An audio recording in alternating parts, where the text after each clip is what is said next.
మొత్తానికి చాలా రోజుల తర్వాత హనీ పాప కోరిక అయితే నెరవేర్చాను అనమాట. చాలా హ్యాపీ అయిపోయింది హనీ. ఇందాకేదో అడుగుతుంటూ ఏంటది? కొత్త సైకిల్ ఎప్పుడు కొనిస్తావు?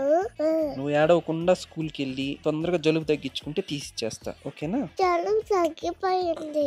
సరే, నువ్వు పెద్ద అయితే తీసిస్తా. నువ్వు తీసివని నాకు తెలుసులే, వద్దు. మాకు నమ్మకం లేదోరా. యాజ్ ఇట్ ఈస్ సేమ్ మన బుద్ధులే వచ్చాయి అనమాట. ఏమైనా కావాలంటే కావాలని చెప్పి గోల గోల చేస్తాను. ఇంకా రోజంతా దాని గురించి మాట్లాడుతాను ఉంటాను అనమాట. సేమ్ హనీ పాప కూడా అలాగే తయారైంది. చూడండి మీరే over action. ఇంటేనే cycle తీసిస్తా.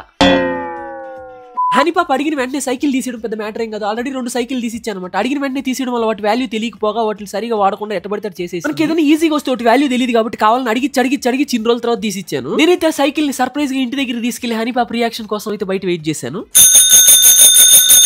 Cycle bell sound వినగానే ఆనందంతో వచ్చి నన్ను హగ్ చేసుకుంటది అనుకున్నా, కానీ డైరెక్ట్ గా వెళ్ళి సైకిల్ ఎక్కేసింది నన్ను పట్టుకోకుండా. ప్లీజ్ లైక్ అండ్ సబ్స్క్రైబ్ చేసుకోండి. ఉంటా బాయ్.